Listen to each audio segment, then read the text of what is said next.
Okay, Assalamualaikum warahmatullahi wabarakatuh.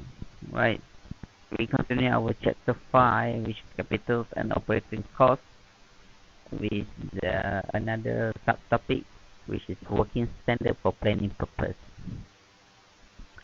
Okay, the first one, you will use working standard both before construction start and during its execution. For example, is to estimate the number of labor and how long you will need them for each construction phase. Besides that, use to select the type of earth moving equipment and to estimate for how long you will require it. And the last one is to estimate how much the construction will cost you, and if necessary, discuss with the contractor if the price or the price being proposed. It's also in the following paragraph, general standard useful for the reform construction will be provided after this. Okay. So working standard will be using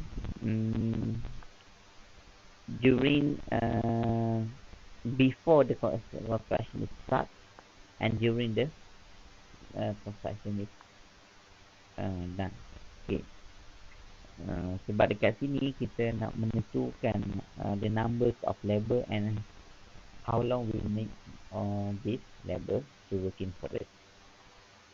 Besides that, kita juga nak menentukan what type of earth moving equipment yang kita nak guna and how long we need to use them. Other than that, we have to estimate how much the construction will cost, and later on we can discuss with the contractor about the price that have been proposed. This working standard is very mainly with the nature of the soil. The harder the soil, more difficult is the work and lower the work output, or the longer time it will take. The presence of excess water also decrease the output, thus extends the time that we plan, and thus particularly in heavy and sticky clay area. Okay, so keadaan permukaan tanah juga akan menentukan working standard kita dipengaruhi. Contohnya untuk tanah yang lebih keras, kita perlukan masa yang lebih lama atau untuk siapkan kerja-kerja itu. Ini kerana output dia dah semakin berkurang. Sama juga kalau di kawasan yang berair ataupun mempunyai clay yang banyak dah melekat. So ini juga akan mengambil masa yang lebih lama. This is the diagram for the manual of work by labours only using shovel. Okay. Ini adalah contoh pengiraan bagi pembinaan kolam. Okay, kita tengok dekat farm 1, farm 2 dengan farm 3. Farm 1 dia membina satu sahaja 400 meter square of elevation pond. Manakala dekat farm kedua, ianya membina 200 meter square of elevation pond. So the total of area is same, which is 400 meter square. Okay. But if you look at here, because of the quantity of the pond that to be constructed, okay, excavation ataupun drag construction yang perlu dilakukan juga akan berubah. Okay, for 400 meter square of elevation pond, you will only to have excavate around 100 meter cubic of earth. But for 200 meter square elevation pond, you have to excavate around 400 meter cubic of the earth. Right. So what will happen is it will cost you total working hours bisa different. Okay. Tengok walaupun dia hanya mempunyai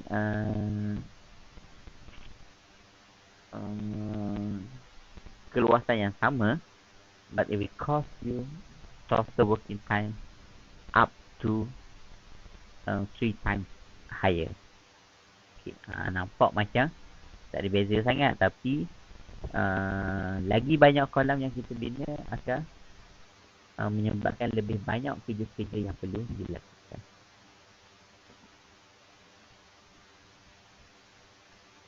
So it's very important to estimate ataupun calculate total working time and also how many labours that we needed in construct our farm. Okay, when planning earth movement, you should take into account that to minimize the cost, the distance of the earth to be moved should be limited. Okay, for the horizontal distance for throwing the earth, it should be the maximum of 4 meters. Okay, untuk buang tanah dari segi secara melintang hanyalah sejauh 4 meter sahaja. Okay. Manakala untuk secara vertikal ataupun kita nak buang ke atas, ianya tak melebihi 1.6 meter. Okay. Apabila kita nak buang lebih jauh daripada 4 meter dan juga lebih tinggi daripada 1.6 meter, ianya akan memerlukan pertambahan pekerja ataupun pertambahan masa bagi setiap corak kerja yang kita plan. Okay. The working standard for us with manual labor will be given after this. The table will show you the average output that the output to be expected for the labours of average time working for 8 hours at digging and throwing the earth only by 1 meter away.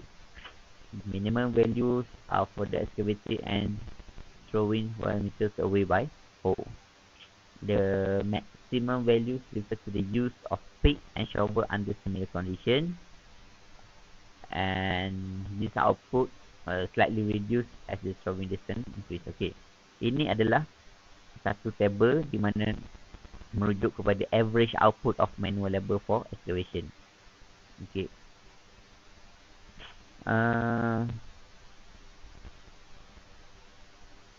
Normally kita boleh classifykan dia mengikut kepada nature of the soil and also volume of earth that can be excavated or thrown away by using hoe or pick and shovel. Okay. Kalau tanah tu jenis soft, mungkin seorang pekerja boleh menggali sehingga 2.5 hingga 3 meter kubik of earth per 8 hours or per day. But by using pick or shovel, mungkin boleh berubah hingga 3.5 hingga 4 meter kubik per day. Okay. Kesesuaian penggunaan alatan juga akan menentukan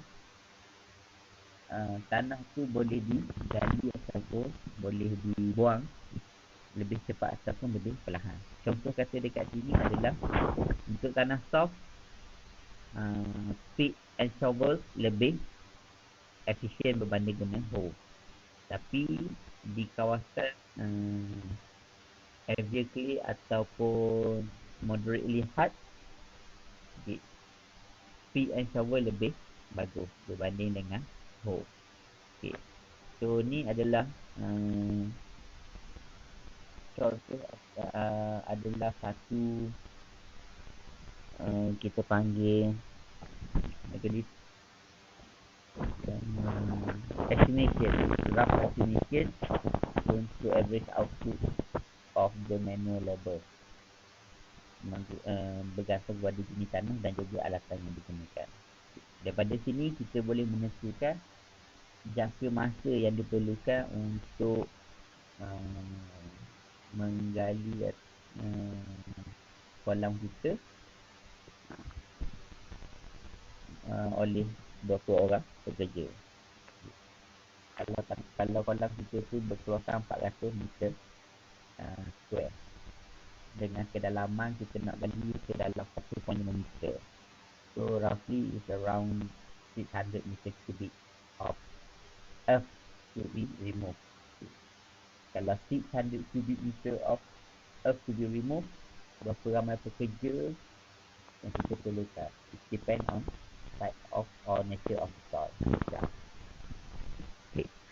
The nature of the soil also determines the excavation method. If the soil is soft, it may be possible to work with a shovel on. Okay, this one I already explained before. Right. Contoh kata dekat sini, soil kita normal. So mungkin kita memerlukan 2 level. Satu orang menggunakan pick, seorang menggunakan shovel. So kita boleh estimate kita punya output adalah lebih kurang 0.8 hingga 1 meter kubik per hour per team. Okay. Kalau tanah jenis light, mungkin kita boleh pilih 1 pick 2 shovel. Heavy mungkin 2 pick 1 shovel. Okay. Yang ni daripada sini, daripada table ni kita boleh estimate berapa ramai pekerja yang kita nak guna dan berapa lama kita nak hire pekerja ni. A standard metal wheelbarrow can transport from 30 liters to 60 liters of earth. Wheelbarrow ni adalah what we call it, kereta tolak. Okay. Satu kereta tolak biasa boleh mengangkut di antara 30 liter ke 60 liter tanah. Roughly 0.03 meter cubic to 0.06 meter cubic of earth or soil. Okay.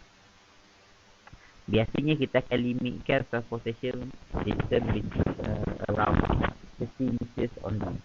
Okay.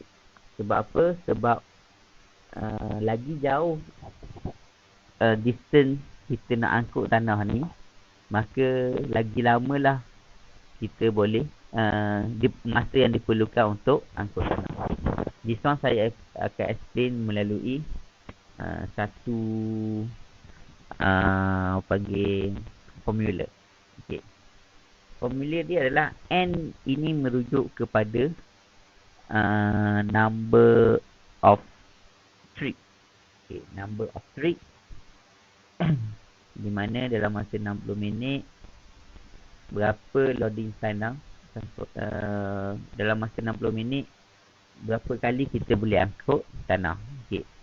Contohnya dekat sini adalah loading time average adalah 1.5 minit per load. Okay.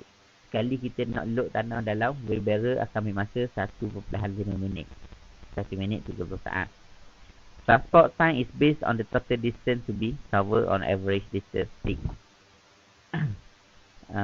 Kebiasaannya 50 meter per minit on level ground, or maybe 40 to 45 meters per minute on the slopy ground.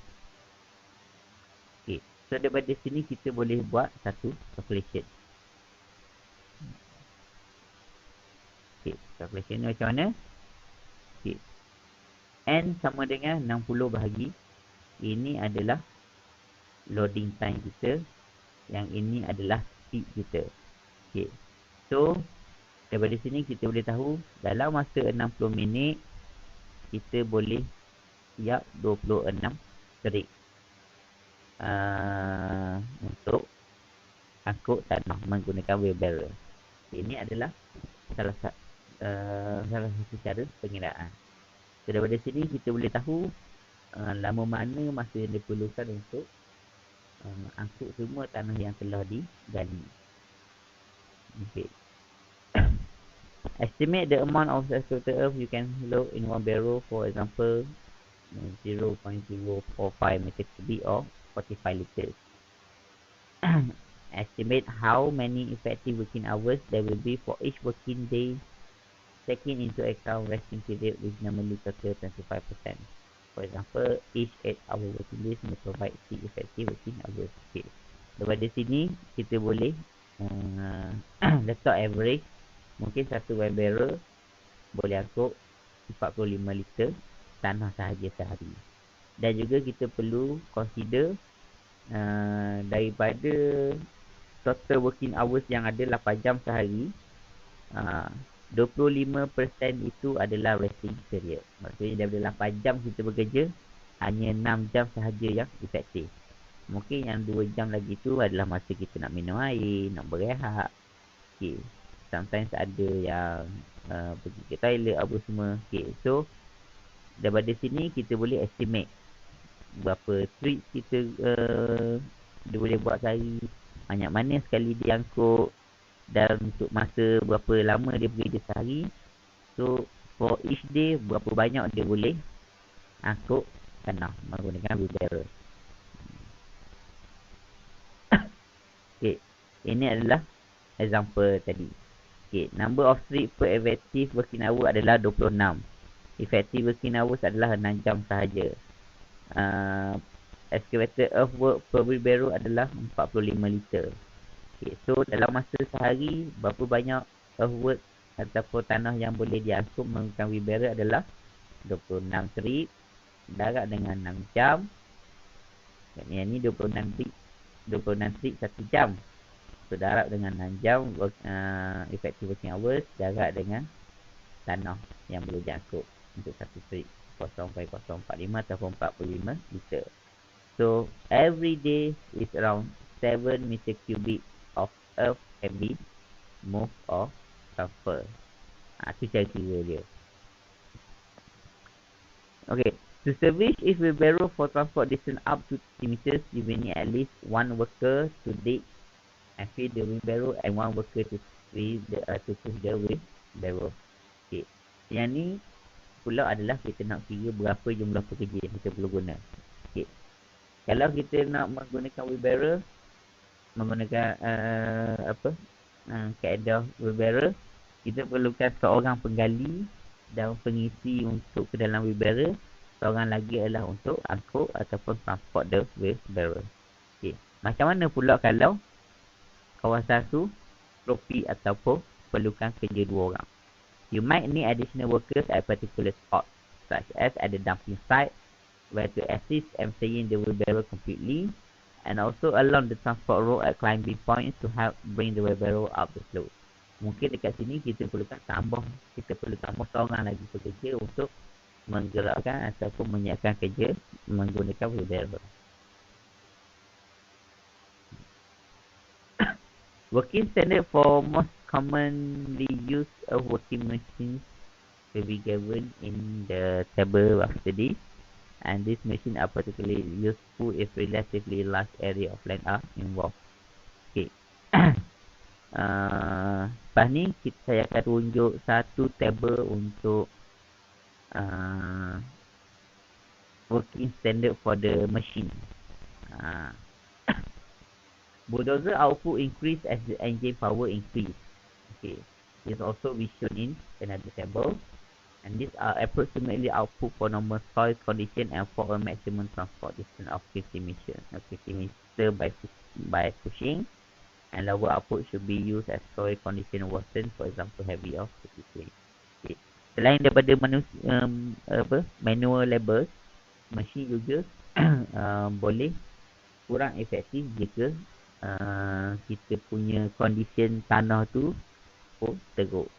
Mungkin tanah yang lembek dan juga berat akan menyebabkan kerja-kerja tu lebih lama. Selain itu, kapasiti enjin sesebuah mesin juga akan menentukan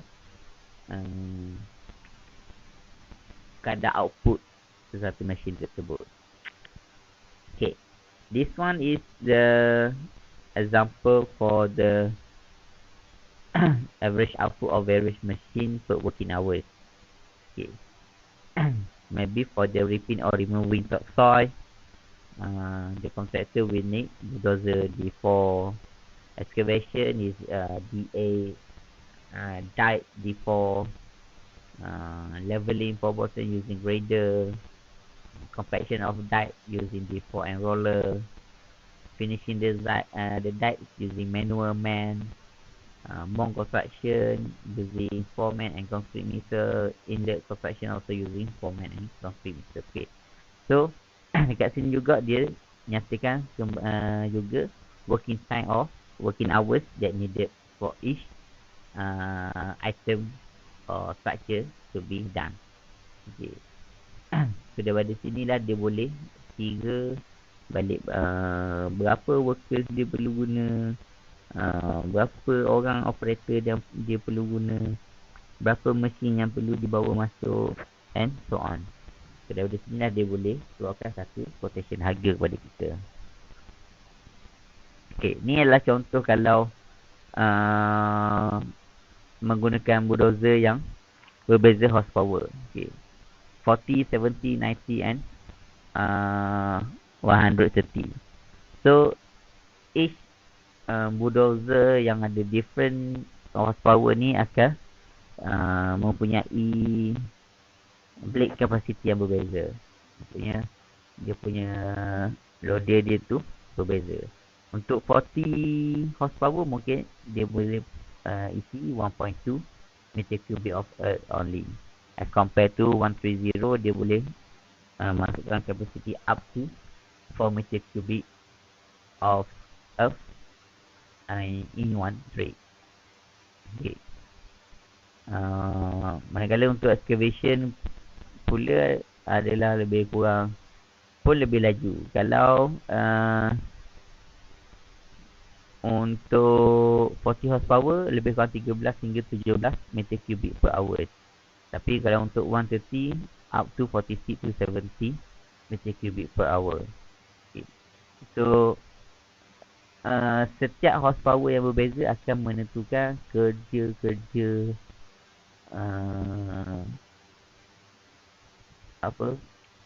kerja-kerja yang dilaksanakan juga berbeza. Okay, sama ada untuk excavation ataupun untuk spreading the load, lagi besar horsepower, lagi banyak dia boleh buat. Okay, this is example ataupun pictures of a bulldozer, wheel loader, compactor, and this is also compactor. Okay, ianya mempunyai different function.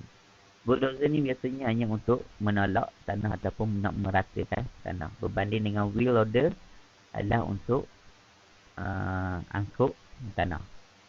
Okay. To build a brick wall, okay, you will require around 50 bricks per meter square. Okay. Yang ini pula adalah kerja-kerja untuk membina dinding menggunakan brick ataupun bata. Right.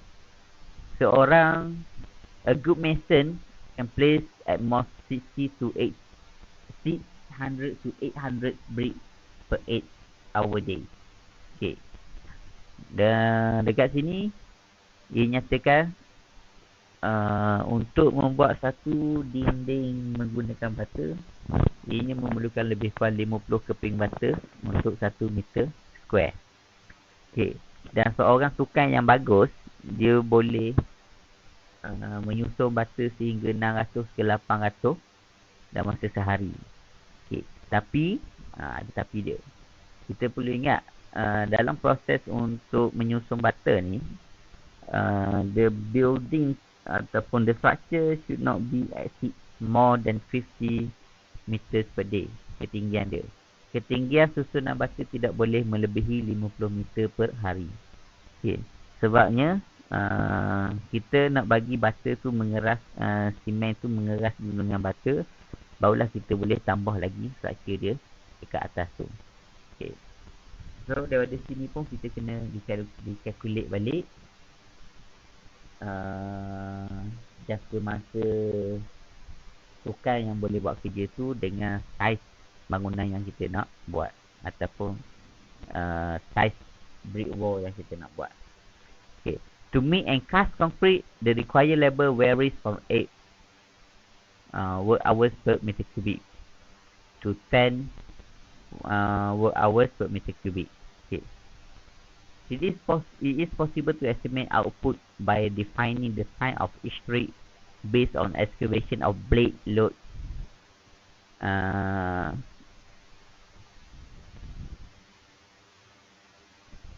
per hour utilization. Okay. These output figures decrease considerably in difficulty site conditions such as sloping ground. Okay. Yang ni kita tengok. Right. Last but not least is the 5.0, estimating the cost of construction. The construction cost of fish farms vary considerably from place to place, depending particularly on such factors such as the topography of the site. Against the slope can reduce earth transport. Okay. Kalau tak ada slope, akan menyebabkan kita perlu earth transport lebih banyak. Tapi kalau slope yang lebih tinggi, akan memerlukan kerja-kerja earth transport lebih tinggi. The type of soil also will determine the cost. Expensive sites are the most expensive as compared to the soft and hard soil. Hard soil pun lebih mahal berbanding dengan soft soil. The kind of material to be used is either concrete or wood or any other material. Biasanya konkrit ni lebih murah daripada kayu. The fish farm layout, it is cheaper to be larger pond as compared to be smaller pond. Okay. Membina kolam yang lebih besar, satu unit kolam yang besar lebih murah berbanding membina beberapa unit kolam yang kecil. The way you choose to construct is maybe cheaper to organize the work by yourself. The rate at which you do the work is usually cheaper to plan the work accordingly to the capacity of locally available workers and equipment. Okay. Kadang-kadang kita juga kena ambil kerana availability of local workers and local equipment. Kalau kita kena bergantung harap kepada workers daripada jauh ataupun equipment yang kita perlu sewa daripada jauh, so ianya akan menambahkan cost. By estimating the cost of several alternatives, you will be able to compare them and select the cheapest way. A good solution to reduce the overall cost of the fish farm is to reduce the cost of its structure. For example, by fitting the plan as well as possible to the local conditions, choosing a cheaper material and planning for smaller, better adapted structure. You can also reduce costs by developing the farm stage by stage so that earnings from early production can help to pay for later stages of production. Okay. Ada beberapa alternatif yang kita boleh menilai cost. Contohnya adalah kita compare dengan beberapa contractor ataupun beberapa orang yang menjual barang-barang ataupun material. Kita juga boleh plan ataupun compare or choosing a cheaper material untuk kolam kita. And the next alternative is redeveloping the farm stage by stage. Biasanya kalau kita tengok farm yang besar ni, dia akan ada satu fasa 1, fasa 2, fasa 3. Okay. Sebab apa? Sebab once the first phase is operated, the money from the first phase or keuntungan daripada fasa 1 itu akan digunakan untuk pembinaan fasa kedua dan seterusnya. While trying to save on construction costs, beware of reducing the quality of the structure, which should remain good in all cases, and trying to save money on the diet, especially for a very response. Okay. Walaupun kita nak mengurangkan cost construction, tapi jangan sesekali kita mengurangkan kualiti material kita, dan juga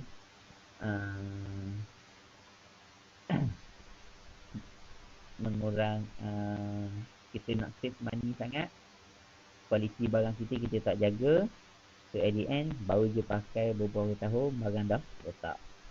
So after that it will cost you more money. Contoh kata pipe dekat dalam tanah kan, kita guna kualiti yang rendah, baru guna beberapa tahun dah pecah. So nanti you nak kena gali balik, nak kena tukar baru dah tambah balik. So every cost you more untuk baki kolam. Ini adalah contoh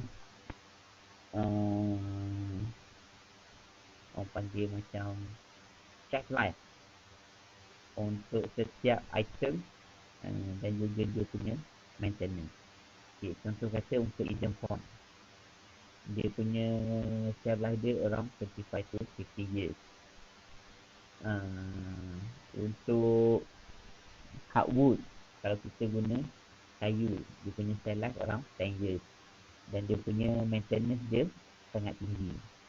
Kalau guna masonry and concrete, so dia punya shelf life dia lebih tinggi, tapi cost dia akan berbeza. Masonry dia punya cost lebih tinggi berbanding concrete.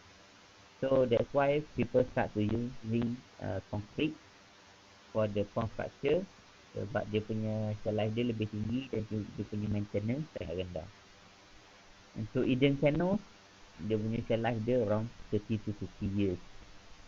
Wells around 50 years, pump 10 to 15 years, fuel tank, service building around 20 years. Okay, ini adalah contoh-contoh untuk beberapa item dan dia punya shelf life dia ataupun jangka hayat dia. When deciding on which material to use, it is also important to take into account the useful life of the structure. As the useful life increase, the annual depreciation cost of the item will decrease. Okay. So apabila shelf life dia ni semakin lama ataupun jangka hayat dia lebih panjang, so kita punya cost untuk pembaikian dia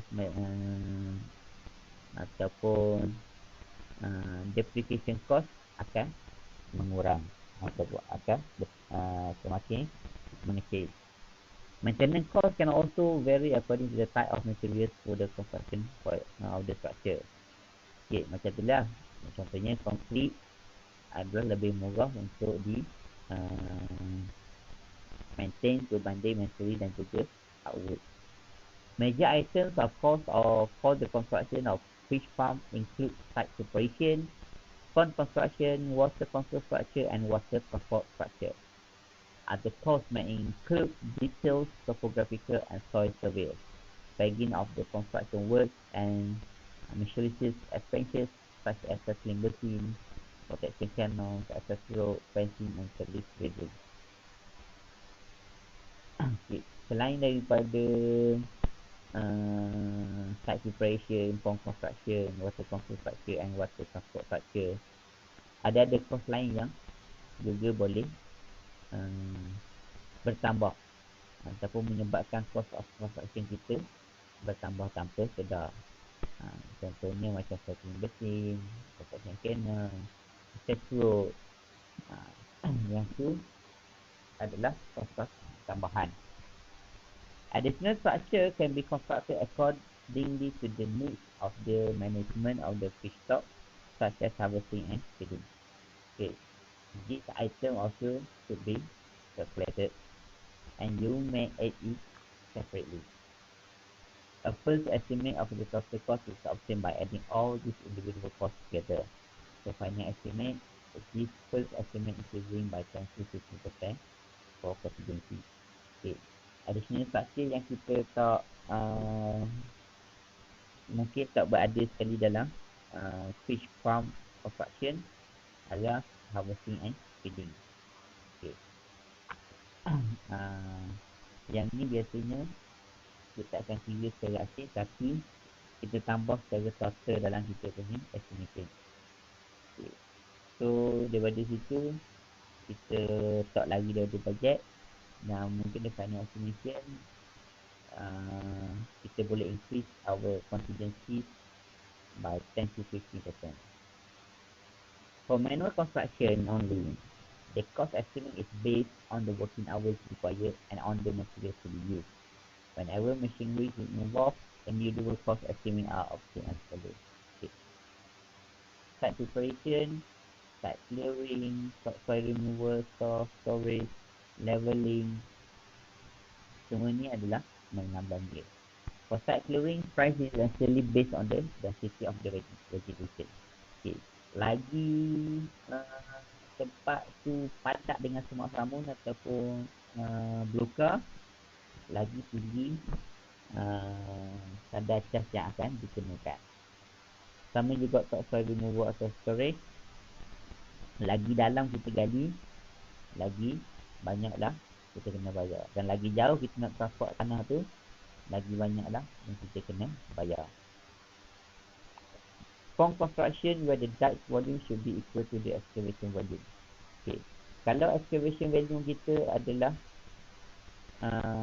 price per meter kubik,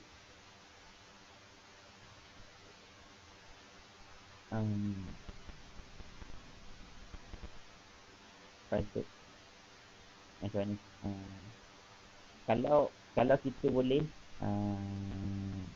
menyelaraskan kita punya excavation volume dengan dike volume, so kita dah boleh jimat dekat situ, mengurangkan kita punya transport distance ataupun cost untuk transport kita punya excavation earth. Okay. So that's why kalau boleh tanah yang dah digali ataupun yang dikorek tu digunakan untuk membuat dike kolam tersebut. Average transport distance can be estimated according to the local topography and the pond width, where between distance around 0.25 width for the flat ground and 0.2 feet width for the steep slope. Okay, this is the price untuk kerja-kerja dekat pond.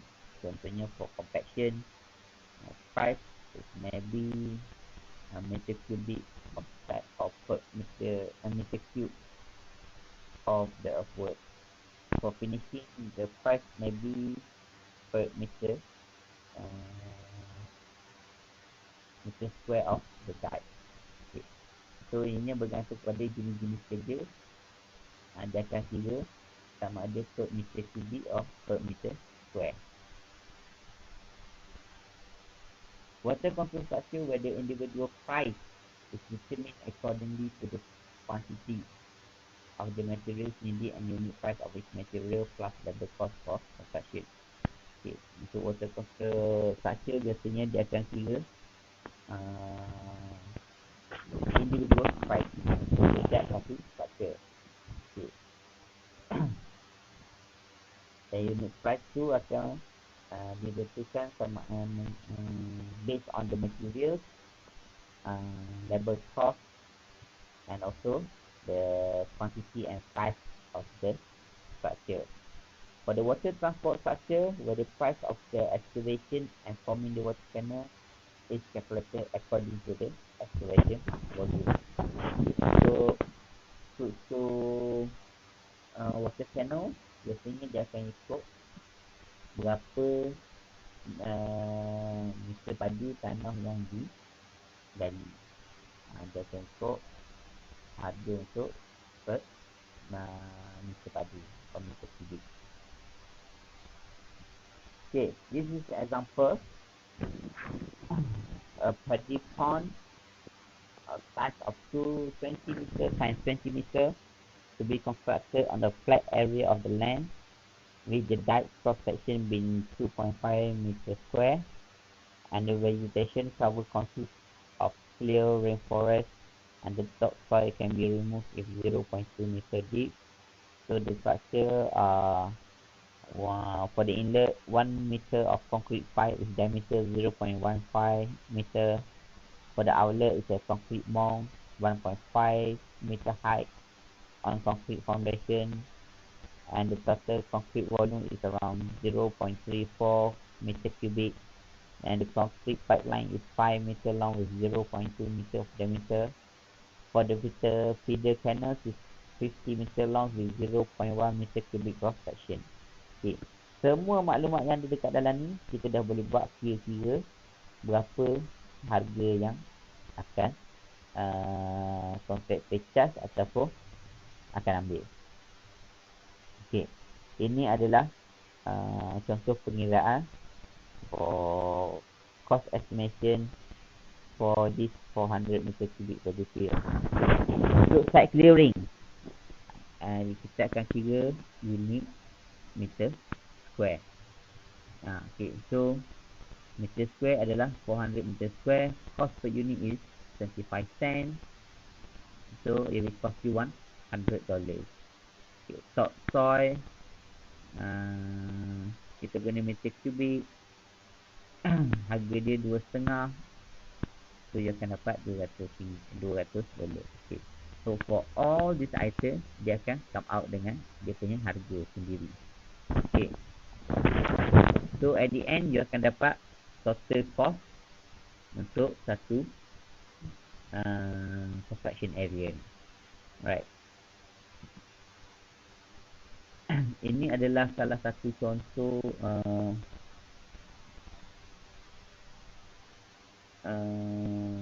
pengiraan kos bagi kolam yang kita nak buat. Okay. Contohnya dekat sini tanah kuantiti dia 20,000 meter square. Unit kos dia adalah 1,000 untuk 1 meter square. So berapa? Kena 20 juta. Okay. Yang ni adalah currency untuk Cameron. Ini adalah rough calculation untuk pembinaan kolam. Alright.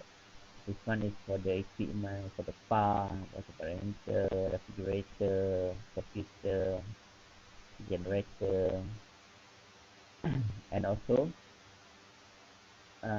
contingency. Okay. Contingency normally between 10% to 15%. Okay. Nilai contingency ni adalah nilai daripada keseluruhan nilai dekat atas ni. So, sama dengan contingency total, so kita akan dapat betul. Alright. Ini adalah variable cost. Cost yang berubah-ubah. Contohnya macam food stock, makanan, line, fuel. Okay. Yang ni adalah cost kekal. Fixed cost. This one is variable cost. Kalau ingat lagi ekonomi, ingat lagi pasal ni. Right, this one is the fixed cost. Okay. So, come out with all the variable cost, fixed cost, and the depreciation of land, equipment, and also environmental impact. So we have a total annual operating cost. Alright, so that's all from me for the chapter 5. And thank you so much for your time. Assalamualaikum.